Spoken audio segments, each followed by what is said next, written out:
कुरुक्षेत्र के युद्ध का मैदान, बाणों की शैया पर लेटे हुए भीष्म पितामह और उनके चारों ओर खड़े पांडव और कृष्ण।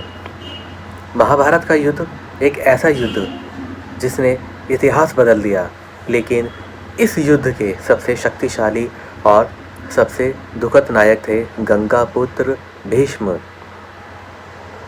एक ऐसा योद्धा जिसे स्वयं काल भी उसकी मर्जी के बिना छू नहीं सकता था, जिसने अपनी पूरी जिंदगी एक प्रतिज्ञा के लिए त्याग दी।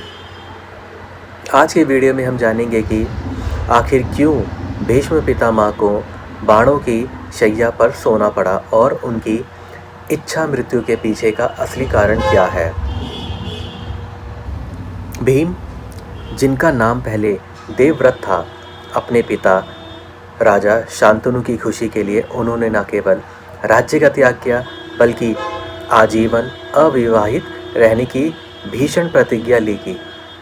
उनकी इस निस्वार्थ सेवा और पितृभक्ति से प्रसन्न होकर पिता शांतनु ने उन्हें इच्छा मृत्यु का वरदान दिया, यानी जब तक भीष्म स्वयं न चाहें मृत्यु उनके पास नहीं आ सकती, उनको छू भी नहीं सकती थी। युद्ध के 10वें दिन तक भीष्म ने पांडव सेना में हाहाकार मचा दिया था। अर्जुन भी उनके सामने कमज़ोर पड़ रहे थे। तब श्री कृष्ण ने युधिष्ठिर को एक गुप्त मार्ग बताया, खुद भीष्म से उनकी मृत्यु का उपाय पूछा। भीष्म ने मुस्कुराते हुए अपनी मृत्यु का रहस्य बताया कि वे किसी महिला या नपुंसक पर शस्त्र नहीं उठाएंगे। यहाँ प्रवेश हुआ शिखंडी का, जो पिछले जन्म में अम्बा थी।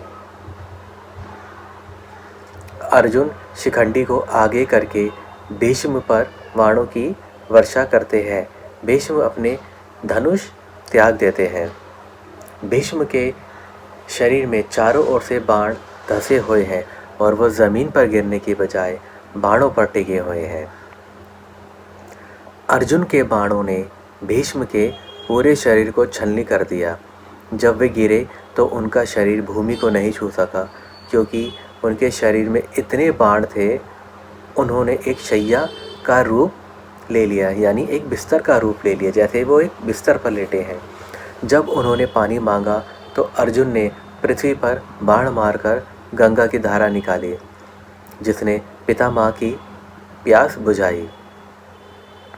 भीष्म चाहते तो उसी समय प्राण त्याग सकते थे, लेकिन उन्होंने 58 दिनों तक उसी असहनीय पीड़ा को सहा। क्यों भीष्म पिता ने ऐसा क्यों किया दोस्तों? क्योंकि वे चाहते थे जब वे शरीर छोड़ें तो सूर्य उत्तरायण यानी शुभ समय में हो। साथ ही वे शैया पर लेटे लेटे पांडवों को राजनीति और धर्म का अंतिम उपदेश देना चाहते थे, जिसे आज विष्णु सहस्त्र नाम के रूप में जाना जाता है। भीष्म पितामह का धीरे धीरे अपनी आंखें बंद करना और एक दिव्य प्रकाश का निकलना। जैसे ही सूर्य उत्तरायण हुआ, यानी शुभ समय में हुआ, भीष्म ने अपनी इच्छा से प्राण त्याग दिए। भीष्म पितामह का जीवन हमें सिखाता है कि प्रतिज्ञा और कर्तव्य का पालन करना महान है, लेकिन गलत पक्ष का साथ देना अंत में पीड़ा ही देता है। भीष्म इतिहास के वे अमर पात्र हैं जिन्होंने अपनी मृत्यु को भी अपनी शर्तों पर स्वीकार किया है। दोस्तों, आपको भीष्म पितामह का कौन सा गुण सबसे अच्छा लगता है? कमेंट में ज़रूर बताएं। अगर आपको ये वीडियो पसंद आया हो तो आप इस वीडियो को लाइक करें, शेयर करें और आप हमारे यूट्यूब चैनल को सब्सक्राइब करना ना भूलें। मिलते हैं दोस्तों अगली वीडियो में, तब तक के लिए जय श्री कृष्ण।